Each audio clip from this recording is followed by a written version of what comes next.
Hi, everyone. I'm here and I'm not even late. How is everyone? I thought I was going to be a minute late today. It is Wednesday, November 20th. It's good to see you all. Hi, Trishy. Glad you made it. Hi, Rita. No, this is not for members only. This is just our group meeting. Our members only will be Saturday, 1 p.m. Eastern Time.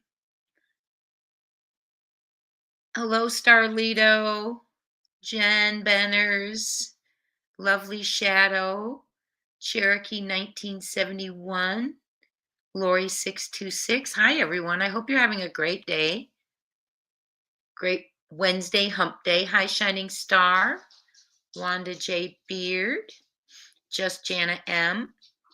Good to see all of you. Hi, Victoria Burgess. Good to see you. Kimberly Myers. Hi. Panda Bears Mom 1971, Laura Cobb. Welcome, my friend, my family member. Shining Star, same. Cinderella.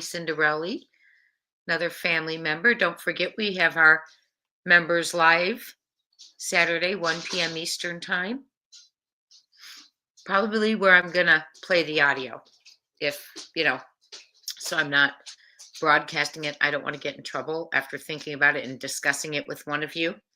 So I'm going to tell you about the whole conversation, but I'll probably just play the audio and members and just keep it members live. Okay. So we have a lot to talk about, but I want to keep welcoming everyone in. Let some people get in here. Hi, Mary Harris, Tabitha Starr, Coffee Bar Lady, Meow, hello, Sunshine, Nersetto. All the family members, welcome in. All the mods, thank you if you're here yet. Ginger Girl, thank you so much. I appreciate it. Ginger's modding right now. Hi, Roxy's World, True Crime Addict, Zuzu, and Alicia Cardwell.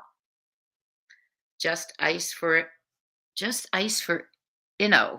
Is that right? Mary McCall. Hi, Bluegrass Meadows. Well, it was a busy day for justice today, wasn't it? As we're waiting for a few people to come in, hi, Queen Cece and Gypsy Vano. Yeah, hello again, everyone. It's kind of fun doing two a day, right? Hi, Cindy Nelson, Ebony. Put in the chat. We've done what we were eating for dinner the other day. Put in your favorite holiday dish. Now, some of us are from different countries, and like Canada's already done Thanksgiving. Whatever holiday dish you want, put your favorite holiday dish in the chat. I'm putting mine in too. Mine is green bean casserole. I love it.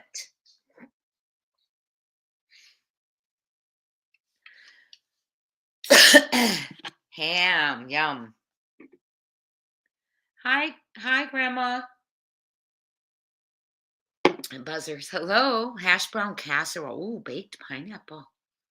Greens, oven roasted turkey. You like, Queen Cece, that green bean casserole?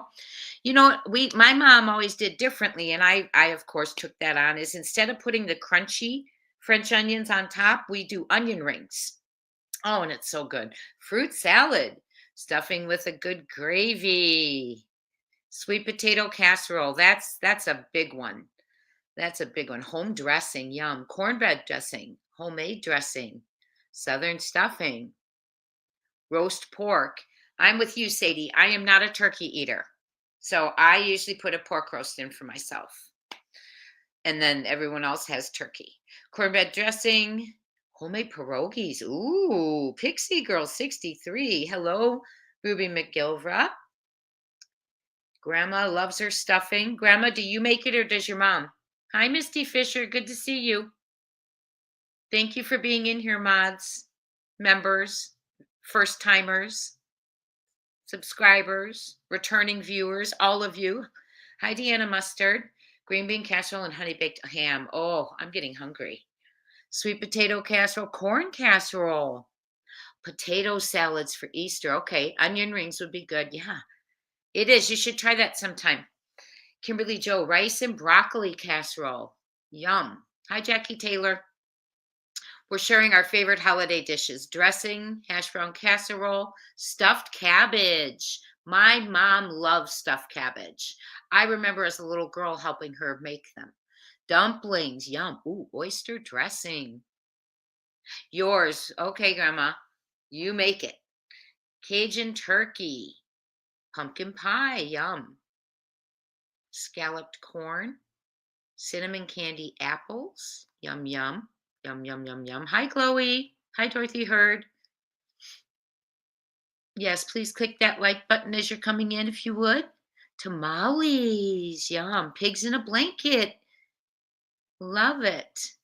Hot apple pie, pecan pie, vanilla ice cream with that pie. Green bean casserole, momming it up, and stuffing. Deviled eggs. Deviled eggs. Okay, yes. Christmas cookies, pumpkin bread.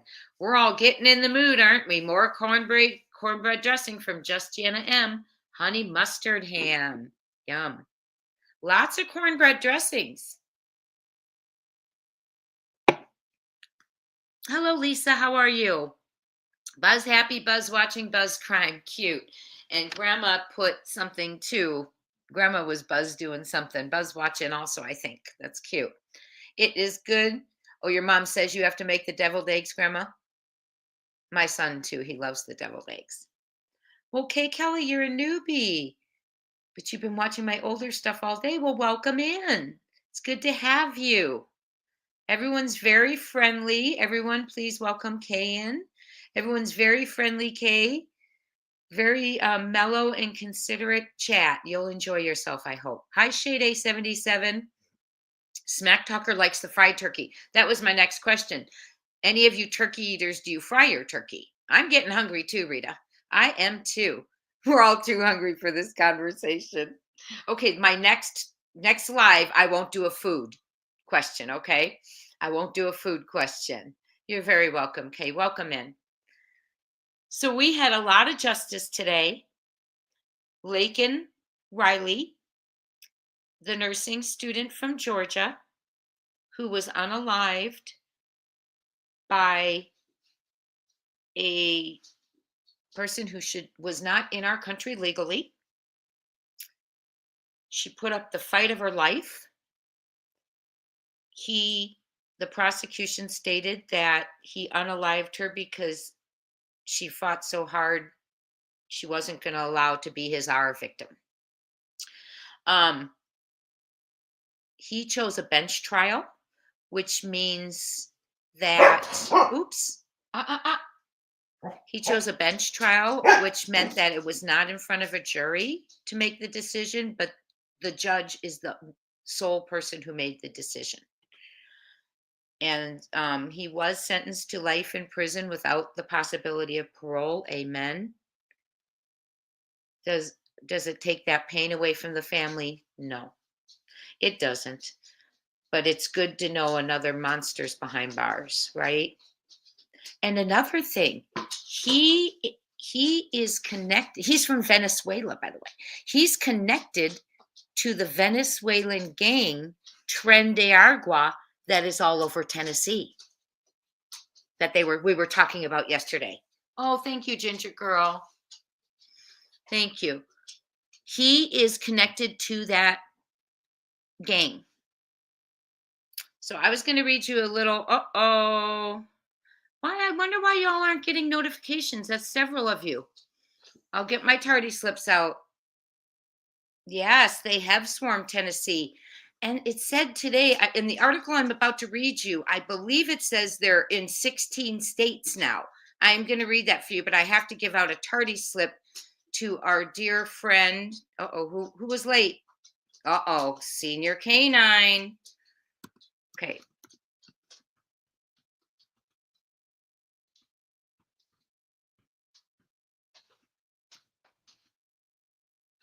Oops, did I hit? Oh, okay, good. You have to make sure that you're, sorry, I'm not yelling. I'm not yelling because you're late. I had my all caps on. There you go. You're in. So, yeah, it's just he's going to be without parole, but 16 states now TDA is allegedly, and if I'm correct, we're going to go watch that. And you're going to be very surprised how he ended up in Georgia. And since this verdict, Trump says he is going to secure up those borders and lower this crime rate that's occurring. Because remember, there was a girl found in the ditch, young lady found in the ditch in Texas by someone who did not belong here as well. Okay, one moment. I'm going to share with you the article. We are going to get to Sebastian at the end. I want to make sure I cover the justice that occurred today for David Smith and family. His daughter's going to speak. We're going to watch that, and him speaking after the decision to deny her parole. But I want to share this with you first also. And I'm so grateful that he's behind bars. Her head was hit so hard with a blunt object, trigger warning, that it disfigured her face. So, just horrid.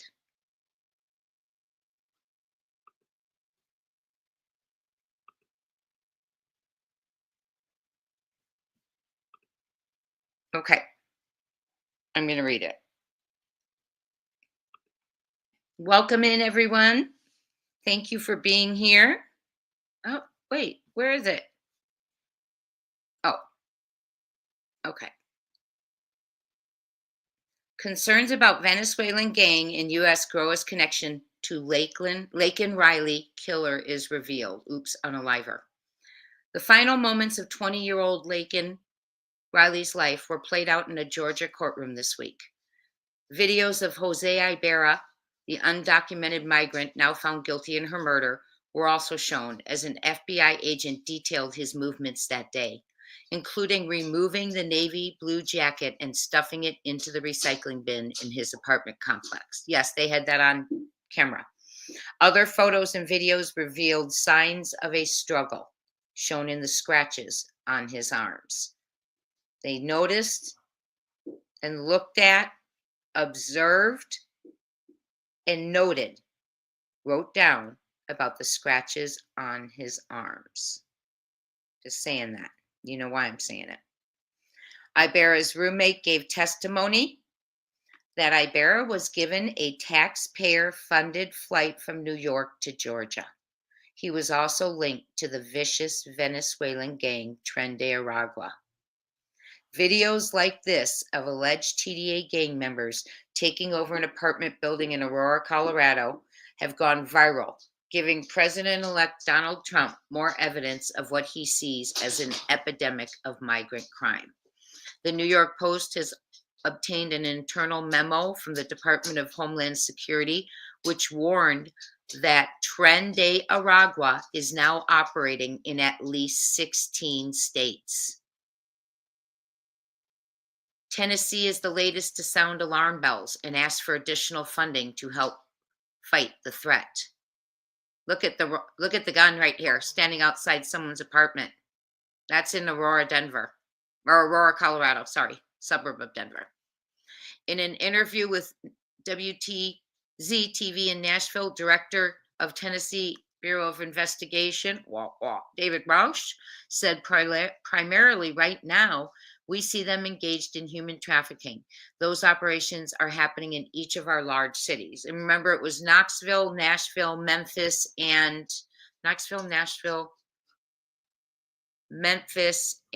what was the other one? Talked about it yesterday.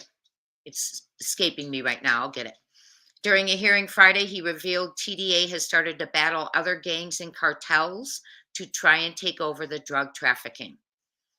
Recently, there was a video that they showed where they shot a cartel member, unalived a cartel member 31 times in broad daylight on video and posted it to social media, Rausch said. There are signs this is really expanding fast across the country. I'm officially declaring TDA a foreign terrorist organization, said Governor Greg Abbott, Republican of Texas, in September. Venezuela is one of the 4 countries that's part of a parole program that the Biden administration set up to reduce illegal crossings, and more than 100,000 migrants from Venezuela have been brought here as a result. A DHS memo obtained by the New York Post warns as the population of Venezuelan nationals continues to increase, the potential for violent TDA migrants is highly probable. That is super scary. I wish they had showed us the video. That's terrifying. So that is happening. He was connected to that gang.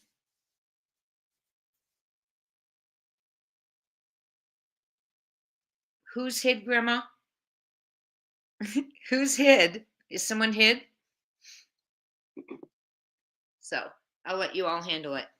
Very scary. I'm very glad that he is behind bars without parole. And I hope that that's how it remains. In my opinion, it was a senseless death against someone he didn't know. It's terrible. So, well, Chattanooga, thank you so much. Yes, thank you, Shade 77.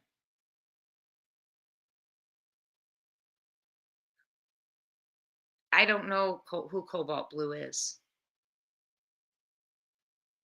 Grandma quit putting people in timeout. You're very terrifying, June. Now it's in 16 states. So very scary situation.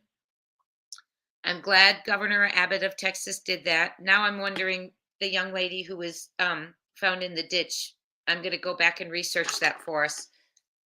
I don't want to give you false information, and I want to see if it's the same gang or from Venezuela. So I'm going to mark that down. Texas. Okay. Most of you know Bullhorn Betty's hearing today was postponed. Also, we are going to discuss, we watched earlier live today, Susan Smith's parole was denied. She is the lady, not lady, she is the person who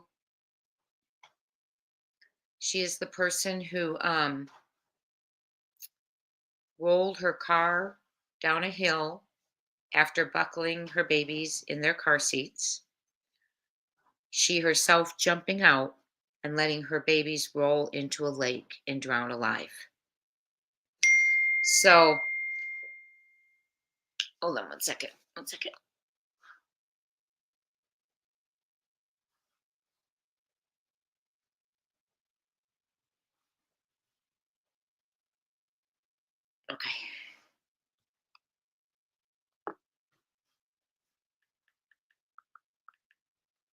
Okay. So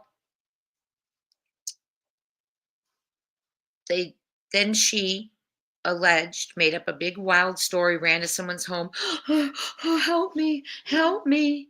Someone took my babies. And she said that a black man, even worse, she goes, plays a racist comment like that it's a black man who held her at gunpoint and took her car and her babies were in there. Thank you for mods for all you're doing. I appreciate your hard work and dedication. Hi, Lisa Opinion, Diorzia, Nersetto, Cupcake, TWY. Hi, Sandy Shaw. You missed us speaking about, oops. Hold on, no. That's the banner. Sorry, you all. My description just went in the comment thing, and I wanted to send you guys something. I'm trying to send a tardy slip, and I hit the wrong button. So we are now we were on Laken Riley's justice. The man who unalived her was charged with being unalived, was found guilty. He has life behind bars without the possibility of parole. And then we were talking about just about to get to Susan Smith, who unalived her children. She was one of the first, I think, who was the mom who lied. That kind of turned America to, how now we worry, or wonder. So, let me see something, guys. I need to get rid of this real quick. There we go. Okay. I was trying to do a tardy slip, but now I'm not sure who it was for. So here's tardy slip from Teach. So sorry I didn't catch who it was because it took me so long. So she tried to, and welcome in. So she tried to lie about it. And then she failed the polygraph and she eventually confessed. And it was a very small town in South Carolina that was shocked to its core. And from what I hear, still are. So she's been in prison for 30 years, has not been the best of prisoners, infractions with substance abuse, among other things. And she was denied today. Uh-oh, Jazz. Okay. She was denied today. And there you go, my friend. And I'm glad because her husband, or ex-husband, obviously, he's going on to start another life. I'm so glad. He every 2 years, and the other victims will go through this now every 2 years. Now that she's hit her 30 years, she has a right to every 2 years. Yes, Debbie W., I was just saying that. He has to fight like that and go through it and relive it. Hi, coffee bar lady. Oh, closed? Oh, really? Good. Kitty Catty. I did not watch that. Kitty Catty, did they prove a good case? Did you think she was guilty? Jen Benners, now don't you rat on me. I was going to be late, but I got in before it changed to 6:31. Shame on you all. So we are going to listen to first David Smith's reaction after we heard him speak as a victim's advocate this morning when we watched it. Oh, Judy C., we watched that on our live this morning. It was unbelievable watching. It was from the perspective of the car, like you were in there with the boys and watching it fill up. So guilty of all charges, yes. Hope he never gets out. 38 miles away from you now. South Carolina, Lovely Shadow, or Georgia? Which case? Riley Larkin or oh, yes. Okay, Susan Smith. Yes, when he said 30 years is only 15 for each child. I agree. That was just heartbreaking. Well, let's go ahead and watch David Smith's daughter, and then we'll watch David Smith's reaction to her being denied.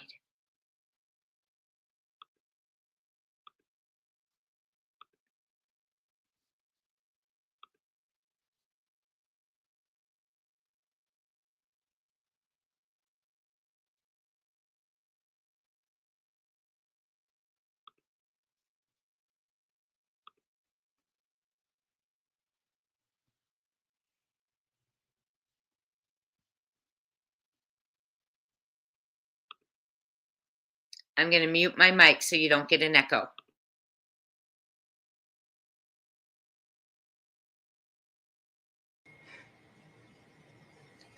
Most of what I have to say is going to be pretty redundant. But primarily I would just like to focus on, since I came after the fact, what I had stolen from me was 2 older brothers, the good and the bad of having older siblings. And I now try to use my life as a way to live for them. And growing up,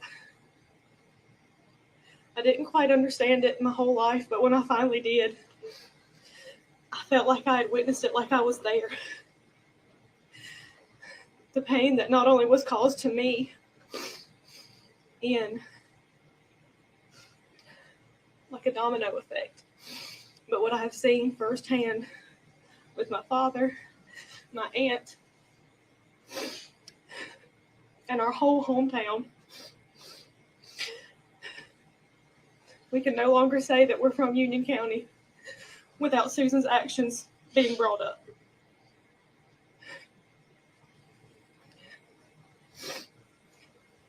And just for the sake of all of us and our whole community, I ask that you deny her request.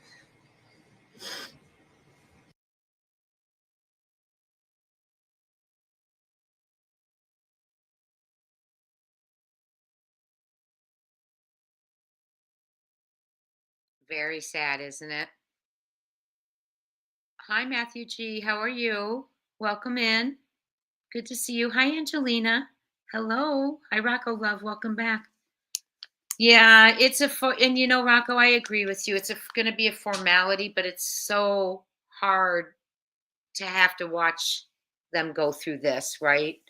She watches what her father goes through, and it has affected her life. Anyone would have taken those babies for her. Her husband would have grabbed them in a second. All she had to do was tell him. So we're going to go ahead and watch David react to the parole decision. Thank you all for being here. I appreciate you. We're getting to Sebastian Rogers next. Some justices occurred today, and we want to always recognize those justices. You know, Graham, remember today when we were watching it, people were saying her tears were tears for herself when she was in the parole meeting, and I felt the same way. I did too. I can't. After her little act that we watched the interview when it happened, oh, it's hard to believe her now, right? Okay, let's see here. Where's David? David Smith.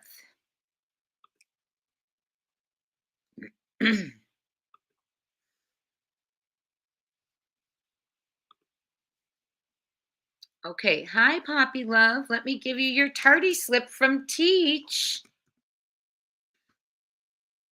There you go, dear.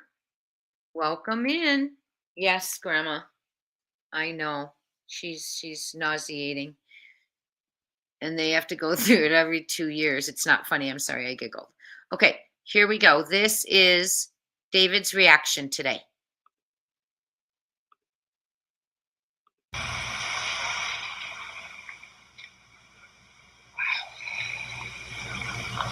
Today has been 30 years coming.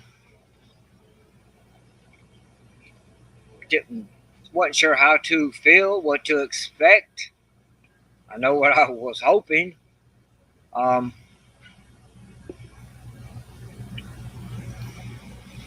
think, Susan, in the last 30 years, through her action, has continued to proven that it's all about her. What all this has done to her, how it has affected her. I haven't seen any remorse from her. So, are you coming towards the end of your career?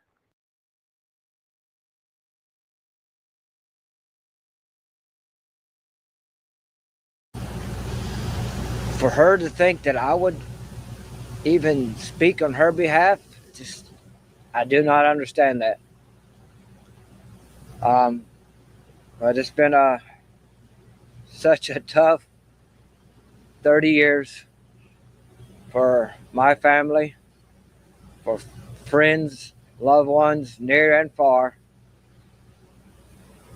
But today, the committee made the right decision and denied her parole, at least for another 2 years.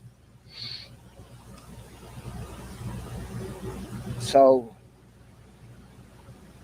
I'm not looking forward to it in 2 more years to go through this again, but at least I know for now she'll still be behind bars. And for 2 more years, there'll still be justice for Michael and Alex. Thank you.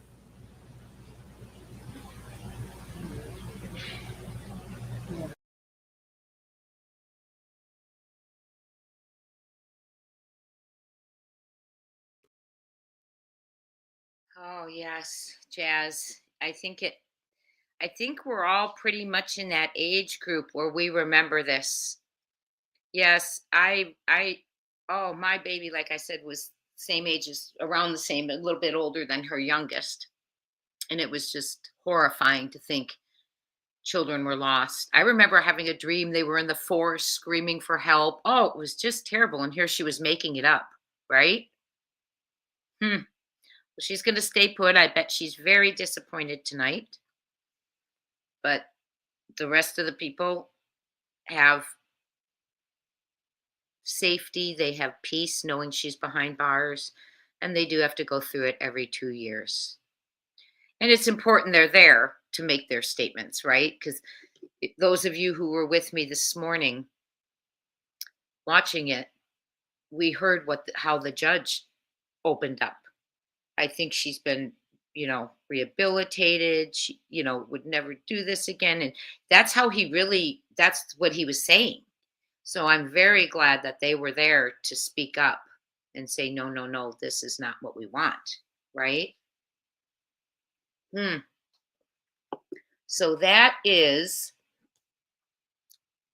the 2 cases that received justice today, Michael and Alex and the rest of the family, because Susan Smith will be behind bars for 2 more years before she has another chance at a parole hearing. And then Laken Riley. Ibarra was found guilty on all charges.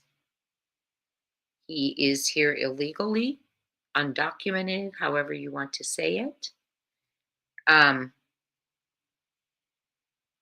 So justice, justice. Now we need justice for dear Sebastian Wayne Drake Rogers. So let me tell you, I've been wondering what in the world is going on with Sumner County. Why are they not saying anything for Sebastian? Sebastian's in their town, right? Their kid, their constituent. And I finally decided, well, I'm just going to call. So I did. I'm not going to play the audio. I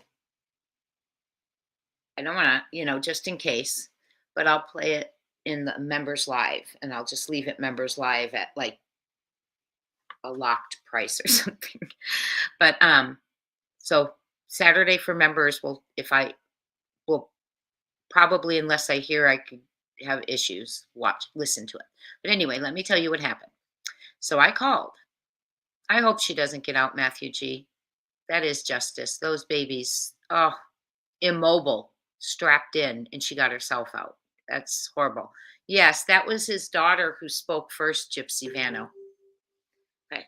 So I called Sumner County Sheriff's Office, and their number is the number, their regular number is the number for the tip line, by the way, that we give out. And you have 3 choices to push 1, 2, or 3. I pushed all 3. Not at the same time. I did one, I called 1, and then I pushed one of them. Hi, Arctic Wolf Angel. I pushed one of them, and I can't remember which. I think I pushed 3 first. And I didn't get, I think I got a voicemail. I called back, pushed 2 next, and got the recording that ended up hanging up on you. It said, if you wanted to leave information, and then it said, choose your option or your extension, and hung up. The third one, I got a lady who said, I said, I'm calling about Sebastian Rogers. And she said, she didn't say, do you have a tip? Do you have information? Nothing. And I said, could you please, I would like to talk to someone about Sebastian. And so she goes, well, let me transfer you. And I got transferred to a gentleman from dispatch. And he answered. And I asked him, I said, I'm calling about Sebastian Rogers. I said, I'm very concerned. I said, I just want to know, if you have any information for us. Now, again, I'm not being asked, do you have a tip? Nothing. Okay. And I said, I just want to know if you have any information. And I said, now I did I did the right thing and I went to the sheriff's page to look up any updates, and there was not a single mention. And I said, and then I went to the Sumner County Sheriff's Office site, and I said, and the last mention was on the 6-month mark, August 26th. So I really looking to know what's going on, any updates, if I could get them. And I said, and the guy's listening, I said, and he said, oh, okay, well, I'm just dispatch. And I said, well, do they know he's still missing? And he goes, well, I'm sure they do. And he said, I'm dispatch. Here's the number. The person you need to talk to is Sheriff Craddock. And he said, here's the number to the sheriff's, office. So mind you now, by the time I've gotten this man, I was at 6.5 minutes, I believe, of trying to call and connect. Thank you, Holly S. I just wanted to ask, it's driving us nuts. And I know they don't have to tell us anything. But I just wanted someone to say, we're doing our all. And I was so disappointed. So what happened is, I just wanted him to say, don't you worry. We got this. Anything. So I call the number. I do what the guy says. I hit the option number. Thank you, Queen Cece. I'm breaking up. I'm telling you all, I think I might need a new computer soon, and that's terrifying me. I hope not. This is my only access to you is with this laptop. We all are, June. Yes, it hurts. It hurts. He used the main sheriff's office number. Now, I've heard now he had a direct line, someone said. We're going to get into that too, a lot of that. I want to kind of stay on focus, although I lost my focus just now. So I call the number. I hit the button. First ring. Now, need I say, in Jay's head, that says, oh, allegedly, in my opinion, you're sitting at your desk answering on the first ring. Why aren't you out searching, helping? Allegedly, in my opinion, because that just goes through my head. Okay. Why aren't you re-interviewing? But, who am I to say? So he picks it up on the first ring. And I said, I'd like to speak to Sheriff Eric Craddock. And he goes, this is him. It's this little quiet voice. He's like, this is him. And I about died. I thought I was going to get his message machine, you all. And they were going to say, I'd leave a message like John Pruitt. I got a hold of him once and for Summerwell's case. And another time I had to leave a message. And he never got back to me. And no, I got a hold of his secretary once, not even him. That's right. So anyway, I'm going to go through the comments. I promise you, I just want to get through this before I go to the next topic of Sebastian, and now we'll go to comments. So he says, this is him, in real quiet voice. And I said, hey there. I said, I'm calling about Sebastian Wayne Drake Rogers. And I said, and I really would like some information. And I said, now, I checked your page first, your sheriff's page, and there's nothing there. And I said, and I even checked the Sumner County Sheriff's Office, and the last update you all have put in is August 26th. And I'm wanting to know what's going on. Could someone please put the join link in the chat for Kitty Catty? Thank you. And I said, and I checked the Sumner County Sheriff's Office page, and there's no update there either since August. And I said, what I'd really like to know is are you still only have one detective a day on this? No, no, I didn't say that first. So I said, about the websites. And he goes, uh-huh. And I said, well, so I'm just kind of wondering, what's happening with the investigation. And by the way, is there still only one detective on the case a day? And he goes, ma'am, who are you with? Very irritated. But now, prior to that, he's just like, uh-huh, this is me. Uh-huh.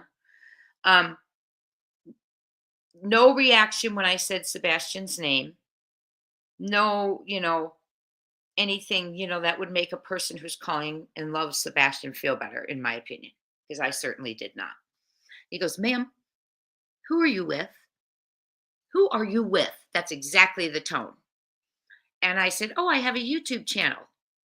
And he goes, huh? And I said, I have a YouTube channel. And I said, I'm just really interested in what's happening on your end. What are you doing for the investigation? And I don't remember if I said or not. I'll have to go back to my recording with all the updates that have gone on lately. I'm not sure if I said that, so I don't want to say I said that for sure. So he says, ma'am, this is an active and ongoing investigation. And I believe I said, oh, so you are investigating? Not like rude, but trying to pry, like, tell me what you're doing.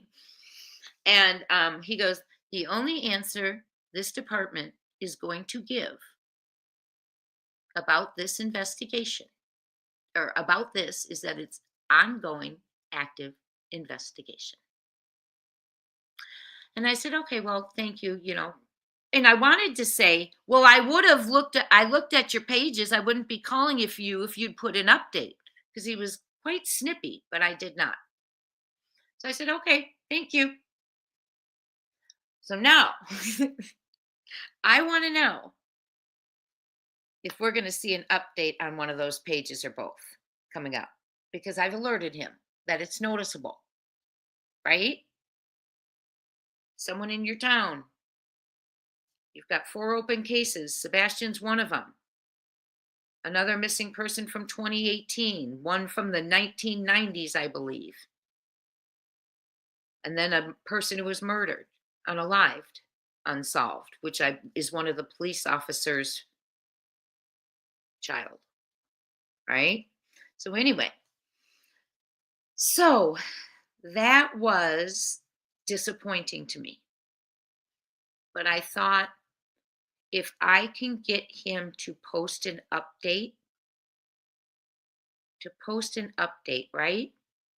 Maybe he did. Maybe he will. I hope, just Jana M., I hope so, for Sebastian's sake. Please hit the like button. Please hit the like button. But I was shocked he himself answered first. I thought a secretary or whatever. First ring, picked it right up. But he had nothing to offer. He didn't say, how like J.D. Huff for Fruitland, Idaho, with Michael Vaughn's case, when he couldn't answer questions, he would say, this is an ongoing investigation. I don't want to, say anything I shouldn't, because we want this to go to trial. And he said, but what I can tell you is we are dedicated. Michael is one of us. We grew up on these streets. Our children are on these streets. You know what I mean? So there was absolutely nothing. This is me. And when I told him there were no updates. And then I got, man, who are you with? And then twice his answer was, this department is not going to say anything because this is an active and ongoing investigation. I do too. I think they need some looking into, in my opinion, but that's just me. Anyway, so I tried. I'm hoping it gets an update. If it doesn't, I just don't understand why they're not saying anything when it is their home jurisdiction, and so many others are giving, like, we're getting so many other updates. Like, I'm really surprised they didn't put out an update after the sighting, alleged sighting at the motel, right? There's nothing. They didn't even say anything about it. So I found that really interesting. Okay. I'll run in here. I don't know what you mean, Crystal. So, yeah, I made contact, right? And he heard, people want a little bit of an update. But I am really surprised after they had that sighting and, Sumner County went out there and, you know, or was it Hendersonville? I don't know. But I'm just surprised that they didn't put an update, about what happened with Sebastian. Someone called in, thank you so much. We haven't given up. We're behind the scenes looking, whatever, but nothing. I know, Matthew G. Very well, in my opinion, could be too. Oh, Goodlettsville. You're right. Thank you. But they know about it. We all know about it. They know about it. It's all over X and YouTube. So,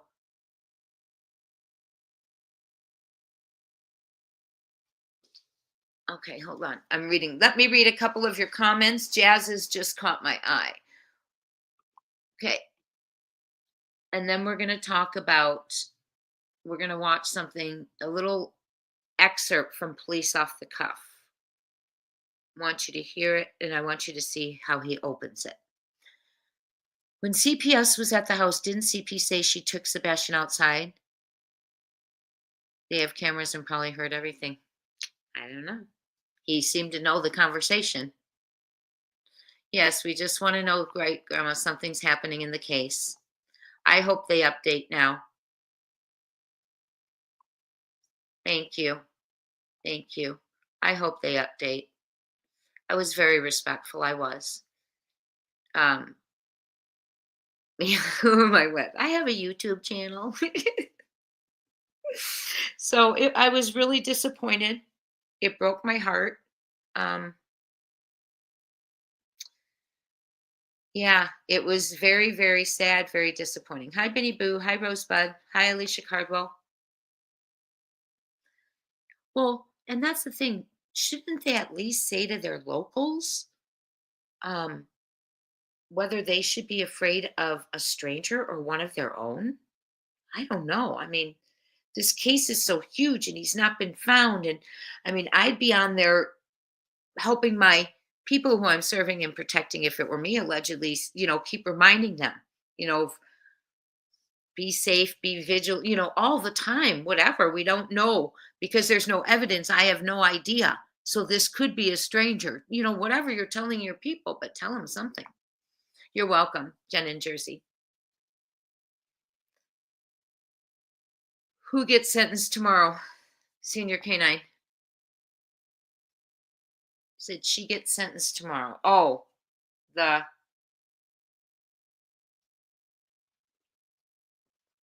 what was it? Driver? Very, very, very sad case. Okay. We're going to go to a channel called Off the Cuff. He put out a video about Sebastian. He was a New York detective for 27 years. Oh, Leilani, it's tomorrow? Thank you for letting me know. Ooh. Do you know what time?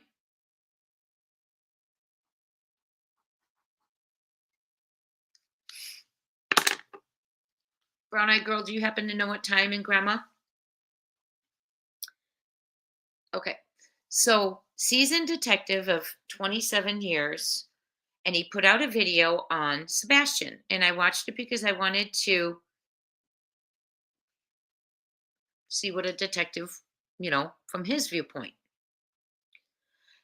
And what I told you, like I told you this morning on our live, you watched it, Austin? I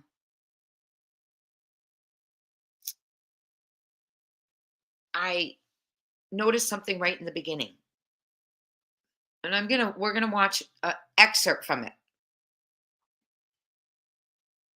Oh yeah, what time zone? What time is it at? I know you said 1 or 1:30. Okay. So that's probably Eastern time.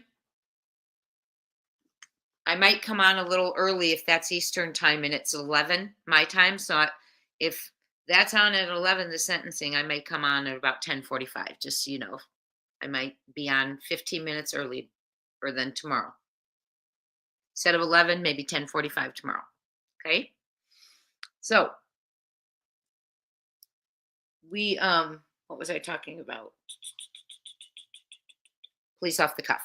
So I want you to see what the question he asks right at the beginning of his video, and as he goes through it, some of the things that he talks about, which is important in my opinion, because it's the things the detective felt was important to point out as well. So we're going to watch a little bit of it. Full credit to Police Off the Cuff for fair use, commentary, and education and criticism.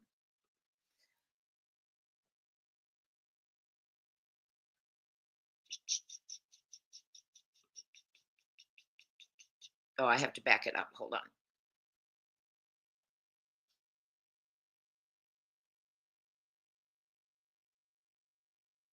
Yeah, that's where I want it to go. Okay.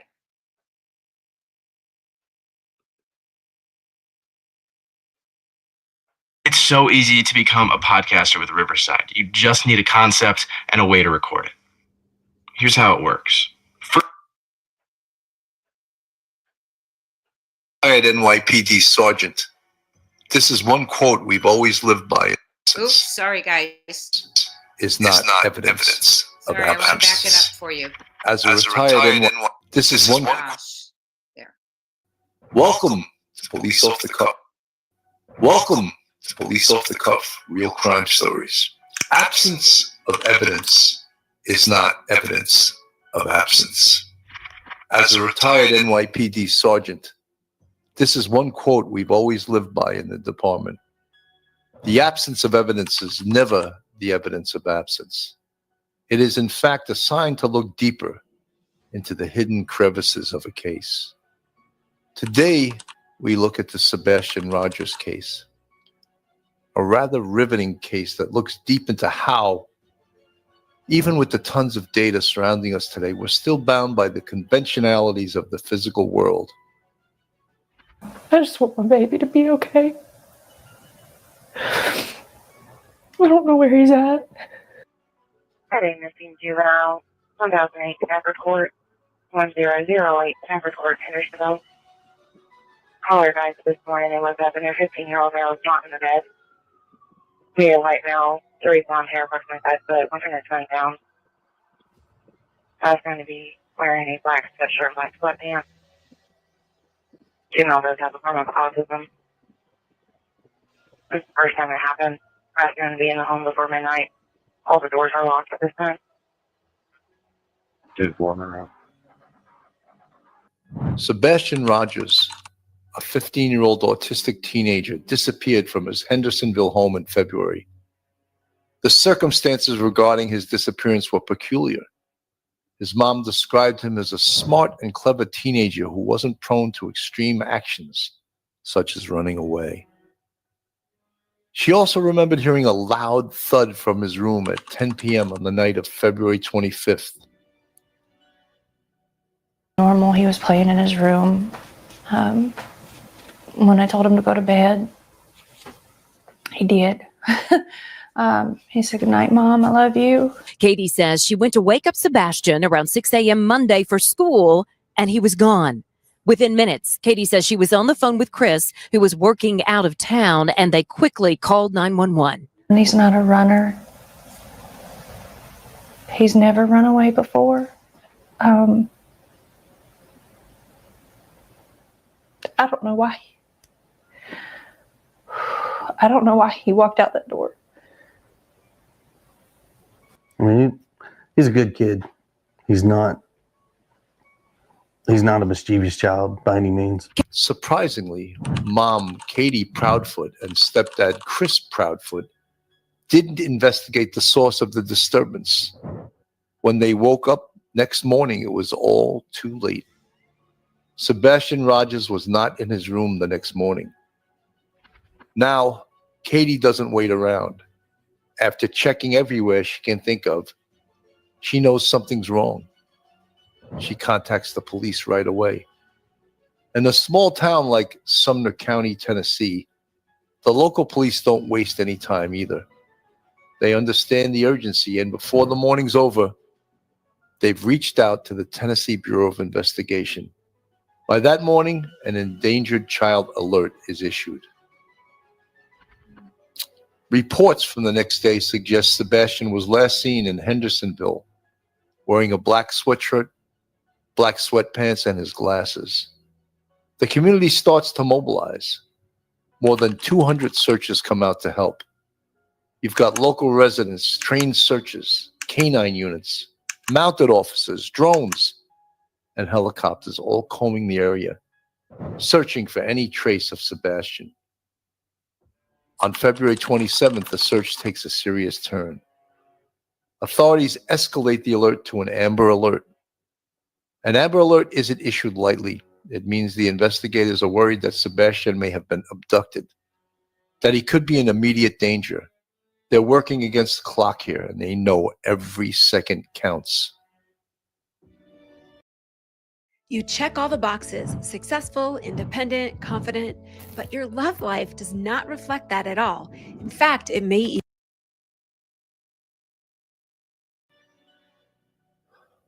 Detectives even play Sebastian's favorite song, Eye of the Tiger, over loudspeakers, hoping that maybe, just maybe, it'll draw him out, give him a moment of comfort, or help him find his way. Imagine that. Using something as personal as a favorite song just to get a response. A sign that he's still out there. It's heartbreaking and a little desperate, but they're not giving up. Tennessee cops searching for missing autistic boy Sebastian Rogers blast Eye of the Tiger into the woods a week after he vanished from his bed. Sebastian Rogers, 15, left his family house with a flashlight on February 26. Tennessee state troopers used a drone to blast Eye of the Tiger to message him. Authorities are also reaching out to the community, asking everyone to check their security cameras, their doorbell footage, anything that might show where Sebastian went or who he was with. This isn't just the authorities anymore. It's the entire community joining forces, trying to piece together where the 15-year-old could have gone. But as the hours ticked by and the days stretched on, there was nothing. No footage, no sightings, just that image of a kid in a black sweatshirt and sweatpants. As the case moved further, police and researchers guessed towards the more sinister outcome of a nefarious crime. Authorities took the extraordinary step of draining a pond near the Rogers home, hoping to find any trace of him. But after hours of hard work, they came up empty-handed. Despite multiple tips and security footage, submissions from vigilant locals, nothing substantial surfaced. If someone calls and says, hey, I think we saw him by the pond, we're going to the pond and checking. For lack of a better term, we threw everything that we possibly could throw at this. I'll show you a picture of the map in just a moment. We absolutely obliterated covering the area where Sebastian could have walked. As if this case couldn't get any stranger, just a few days later, on March 7th, the police searched a landfill in White Plains, Kentucky. This wasn't based on a specific tip, but rather a precaution, because this landfill received trash from the Rogers neighborhood. It's a grim and unsettling step, searching through the refuse from a community in hopes of finding any hint of a missing child. Once again, though, it was a dead end. Breaking news in the search for 15-year-old Sebastian Rogers. The Sumner County Sheriff's Office tells News 2 their investigators, assisted by Kentucky State Police, are searching the landfill in Kentucky where trash went from Sebastian's neighborhood. Kentucky State Police confirmed to News 2 investigators are still on the scene at the landfill in Hopkins County. The Sumner County Sheriff's Office says there is no specific information that indicates evidence related to the search for Sebastian may be there. The Sheriff's Office says it's an investigative precautionary measure. Even the canine units, often instrumental in tracing missing individuals, couldn't pick up a scent trail. It was like Sebastian had simply vanished without leaving any trace at all. These were critical days in the investigation. Each new search, each dead end only deepened the mystery. For Sebastian's family and the Sumner County community, it left a lingering, unanswered question. If not here, then where? As is the case with most missing people cases, law enforcement scaled back to save budgets. Physical search efforts were dialed down around the 9th of March as police officials were asked to focus on the investigative side of the case. While local interest peaked, there were multiple questions asked over the absence of both parents. Katie and Chris, the stepdad, had not made a public appearance since Sebastian's death.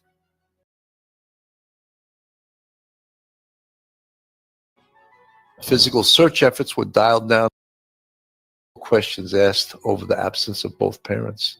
Katie and Chris, the stepdad, had not made a public appearance since Sebastian's death.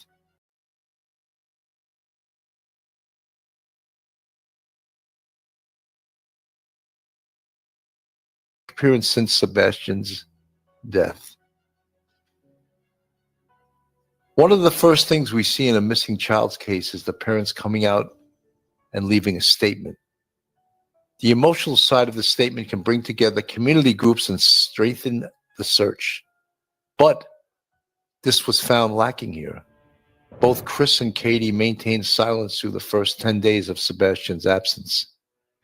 In fact, their first public appearance was recorded on the 4th of March. The two appeared sullen, but speculations were now gaining steam. On March 10th, Sebastian's biological father, Seth Rogers, spoke out, and you could hear the worry in his words. He didn't believe his son just wandered off. He had a firm belief that his ex-wife was to blame for the disappearance.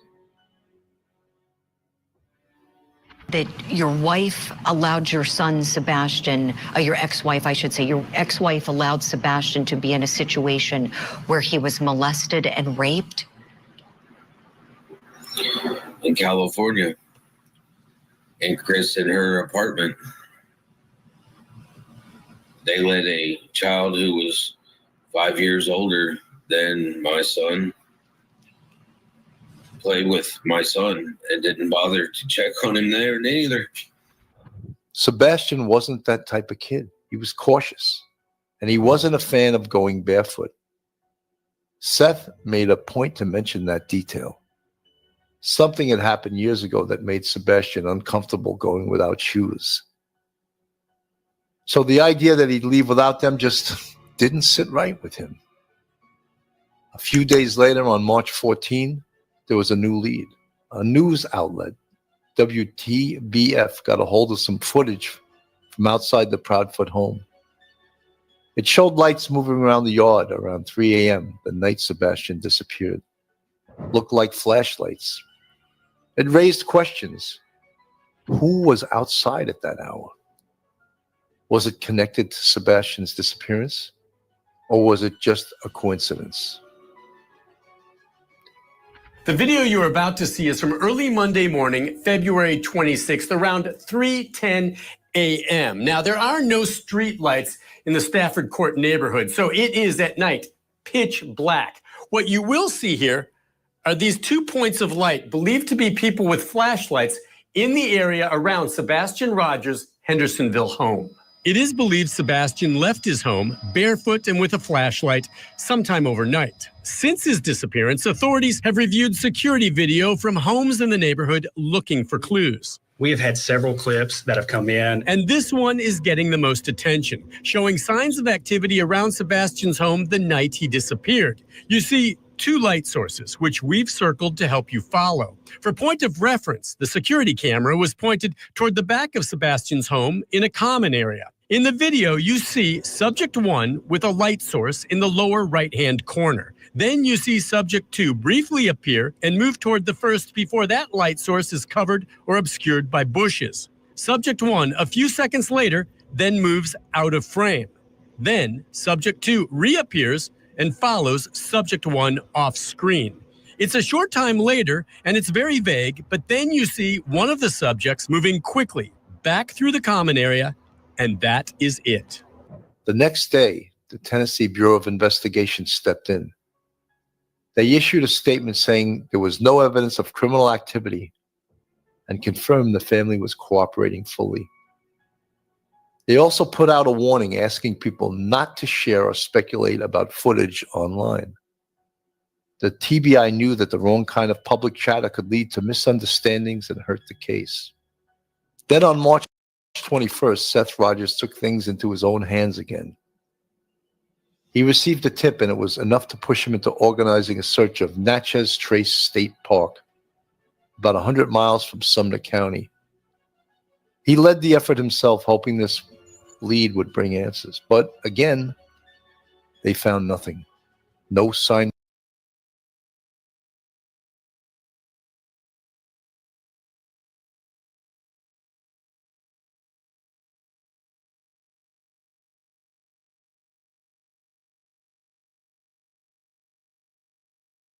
Who is behind Sebastian?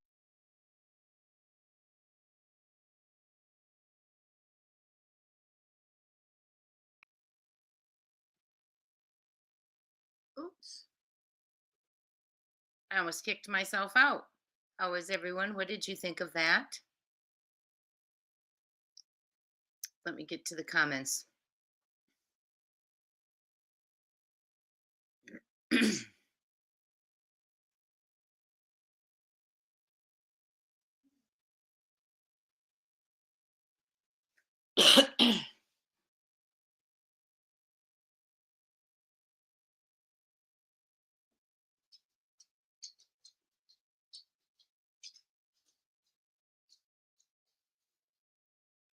Let's not talk about other creators in the chat. Sorry, I'm reading your messages. Let's not use their names, please. Please, please, please. Yes, so that was great. Few things stood out. Did you all hear where he said death instead of disappearance? Several of you have sent that to me and wanted my take on it. I believe that that was a slip, but boy, he said it. Did you guys hear kind of the way he said it? So I don't know, but I think it was a slip. I don't think they know he's deceased at all, but I hope that's been, I'm going to message him and bring it to his attention just in case he doesn't realize that. Who sold the house, Grandma? Oh, you mean in Georgia? Okay. Yes. Now we're going to the poker game. Absolutely. We are going to the poker game. Someone had brought up, immediately you all noticed, the first thing I'm going to do is I'm going to read you the signs that were sent. Okay. Hi, Chris. Welcome in. I am going to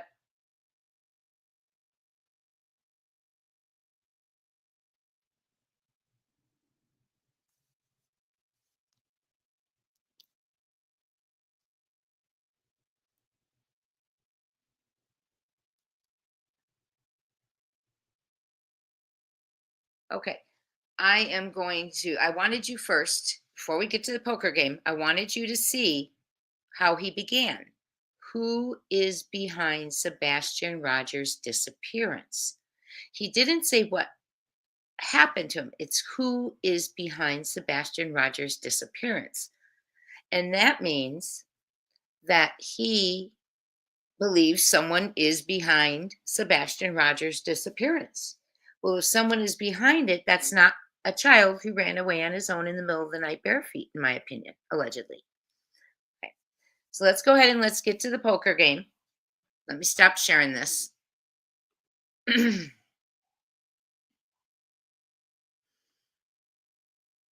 And I can go on X if you want me to, so you can see it. You want me to, rather than me just read it. Let me do that. I shouldn't have closed it out from earlier. Okay. So Nick the Hat put out some messages, and some had some like picture clues. And hold on. It was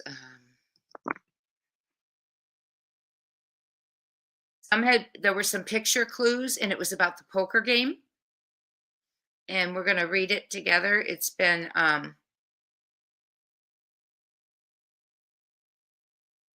getting a lot of attention.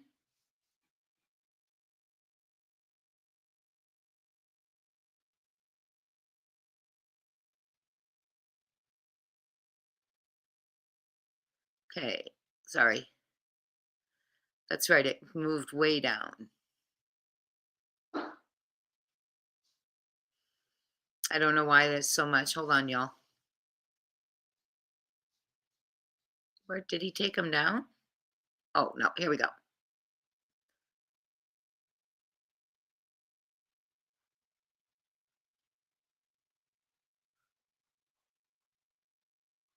Okay, now where is, I'm just making sure that it's all there. I don't see it all.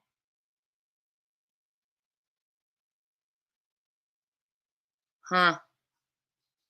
I don't see it all anymore. Okay. Anyway, he said, let me see if you can see it. You can't see it yet. Okay. And this is Nick the Hat. He is with Dog's Team and At Night and Hong and all of them. And he puts out the like kind of riddles and stuff, right? Make sure you're seeing it. Okay. Sorry, it doesn't look like it's still there. But I'll keep looking. But I did take a picture of it, so I have it. Okay, it said, why are you lying? You're not in Canada. And that was November 19th. Today is November 20th. Then there's a finger pointing, as you can see right here, and a pair of pants. And then he said, it ain't no fun when the rabbit's got the gun. Rabbit and a pointing. And I guess someone was making claims like that was a threat. So he was explaining it was an idiomatic expression that originated from the dynamics of hunting, where the hunter, who traditionally has the gun, suddenly finds himself in the position where the hunted, the rabbit, now has the power. Okay. Then he says, the poker table tells all. What else was on the line at that game? And he puts a club, a diamond, a heart. Okay, black club, red diamond, red heart, and, oh, a joker. It's not a jack, it's the joker.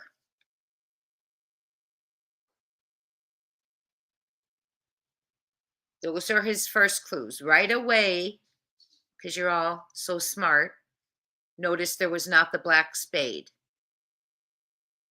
1 second, I'm going to let my dog out. So it's a black club, red diamond, red heart, and the joker. After he says that poker table tells all, what else was on the line at that game? Question mark. Remember we talked a little bit about, was the poker game a game code for something? Were they gathering for another reason? Or now he, maybe discussing something at another reason. And that's the night that Sebastian allegedly got on a computer and got in a whole lot of trouble. Now, we don't know if it's because he simply got on, Danny G's computer is what we allegedly were told, or if it's because he saw something or he did something. 1 second, I'm going to let my dog out.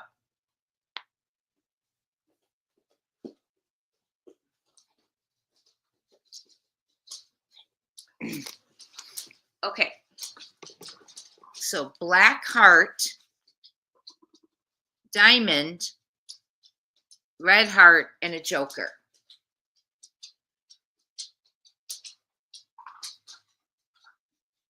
Hi, Lolo. Let me get the...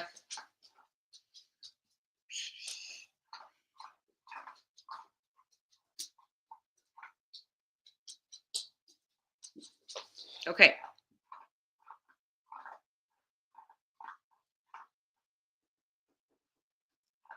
I wonder if the other one's up there still. Let me give you... I don't know what else was on Matthew G, but I do know that they have cameras inside as well. So I want to know what was on the inner videos, right? Hi, Hindsight. Okay. So here is the signs that he gave.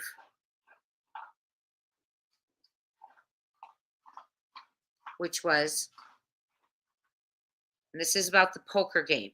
He put out a message that the person who lost the poker game planted and then miraculously found the pants. Okay? He put out, and just so you know, the person you're thinking of was not alone. So don't be saying any names in the chat, please. We're just repeating a message here. So then he put red heart, red diamond, black club. And you all already noticed that there's no spade. Joker, pants, a tree, looks like a Christmas tree, but it's not decorated, more like it's outside. A woman running, then an emoji. Oh, that looks like it's bubbles all over the face. Yes, bubbles all over the face, looks like. And then a rat. And then someone pointing. Okay? That is the clues. You all want to talk about that poker game, and that's what we know. We'll rewind a little bit. What we know is, or have heard is, there was a poker game Friday night, February 25th. Originally, we've heard that, well, people assumed that, or heard that Sebastian and KP went and CP did not, Stepfoot did not, okay? The story was, because this is allegedly, in our opinion, we're speculating, theorizing, this is not to be taken as fact. This is alleged. No one is being accused. We are discussing a theory. The theory is that Sebastian went on a computer and got in a whole bunch of trouble. Okay? And we don't know if that's just for simply going on the computer. We don't know if that's for doing something, did he do something he shouldn't have? Because remember, they were strict about the internet. Maybe he went on the internet. Or, did he see something that was on the computer pulled up already? I don't know. We don't know. Allegedly, what we also heard is that person, Danny G, allegedly, computer was taken by police and returned. All alleged, which is why we don't discuss it. And then now it's all coming up because it seems like they're saying they believe there was a poker game. Okay. So whether you think poker game is code for something or that's what they're alluding to, but I'm not sure. But they're saying, Nick is saying that the pants were planted and then found.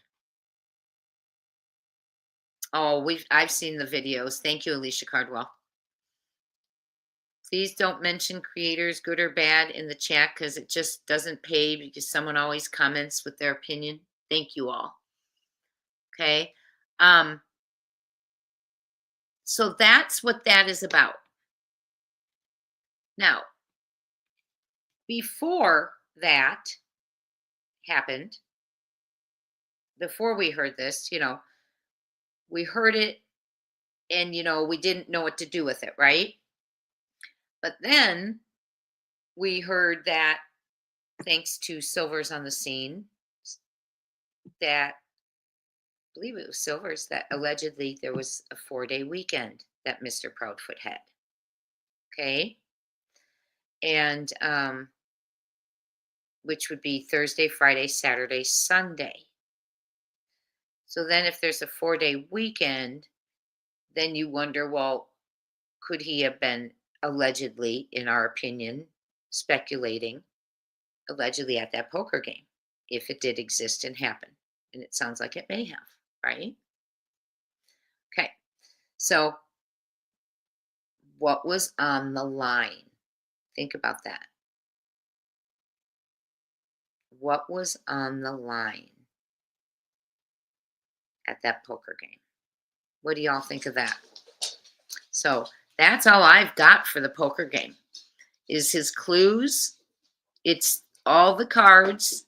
It's the black club, red diamond, red heart, pair of jeans, an outside Christmas, or it looks like an outside Christmas tree, but no decorations, a woman running, an emoji with bubbles all over their face, a rat, and them pointing.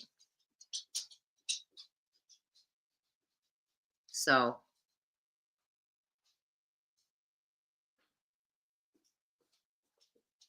oh, I hope so, June. I hope so. Apparently he did edit it. Well, we just watched it. I just pulled that up from, oh, maybe I pulled it up from an email someone sent me. Thank you for letting us know. So anyway, that is what we know about the poker game. Let me look and see if there's any more updates real quick. And if I can find the other one on, come on. Oh, that's because I'm in photos, not on apps. Hold on. Let me see if there's any more updates before we end our time here together. And I'm off tomorrow, so I will see you. It's going to be 11. But if I'm going to come on earlier for Leilani, I will post it in the community tab.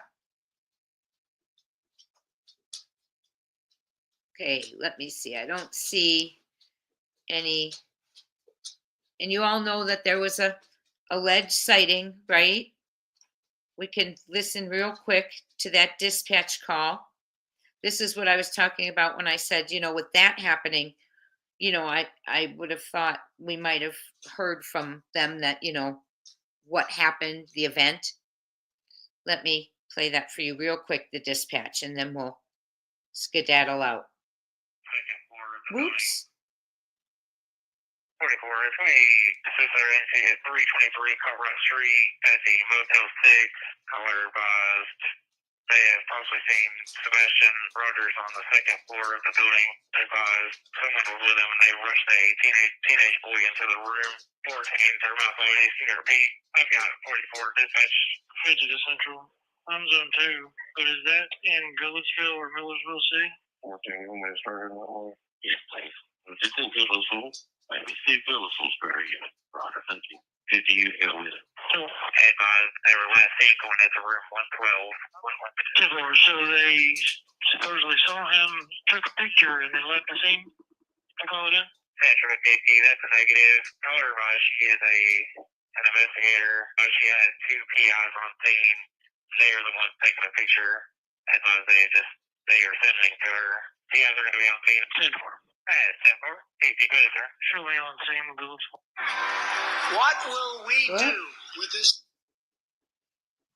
So, for those of you who have not heard, someone had thought they saw a young boy with people who were acting suspiciously take him into a hotel room, the Motel 6 in Goodlettsville. They thought it was suspicious behavior. They described the cars, and it was found at night, reported it to the local authorities and everyone who needed to be reported it to, and it turned out not to be Sebastian. But the good news is people are looking. People's eyes are open. They're looking for Sebastian, right? The more we talk about him, oh, please hit that like button, the more people will see the video. Hit that like button for Sebastian, please. Thank you. So we need to bring him home. I hope that it's soon. I know many of us are hoping it's before his birthday. Heck, before Thanksgiving, right? Before tomorrow would be great, right? So justice today for David Smith and Michael and Alexander. Susan Smith did not get parole. Laken Riley received justice today as her unaliver, guilty on all charges and will be behind bars for life. And we are hoping for justice and to locate Sebastian Wayne Drake Rogers from Hendersonville, Tennessee very soon. There is a $175,000 reward, and it's just shocking. It's okay, Alicia. No worries at all.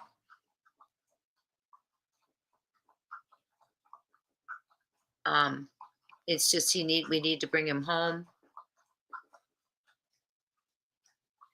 It's past time, and we need to locate him. Yes.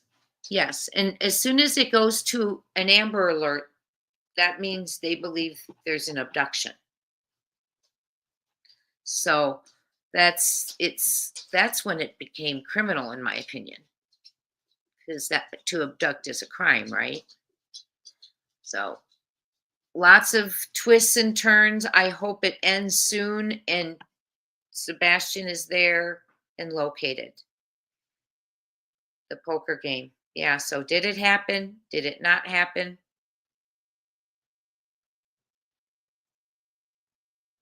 That's tinfoil tiara. That's the thing. We heard about it, but remember, I didn't discuss it because I couldn't verify it. But then when it came out about the 4-day weekend, I kind of brought it up because it made me think something was in play, right? And I also, well, maybe I shouldn't, but, and remember when I said to y'all, I had heard he was there in the restaurant around earlier in February around Valentine's Day, right? And allegedly. So just things started to, well, if he was there allegedly in the Texas Roadhouse in mid-February, that meant home in mid-February, when we said from the beginning of February to the moment I heard Sebastian Wayne Drake Rogers was missing and came home, he hadn't been home, allegedly. So, and then it always makes me think, why for a runaway does it matter? Did law enforcement tell you not to tell anyone your whereabouts in the last month? That doesn't make sense. So I think there's a lot that we're going to learn and discover as justice and Sebastian's location come about, because we are going to bring him home. We are going to keep saying his name. We are going to bring him home. There's people searching. There's people praying, people hanging flyers, whichever, people thinking of him, people talking about him, a father who will not give up. Remember, it takes a village to raise a child, Seth Rogers said, but it takes the whole world to help me find my son. Prayers up for Sebastian and Seth.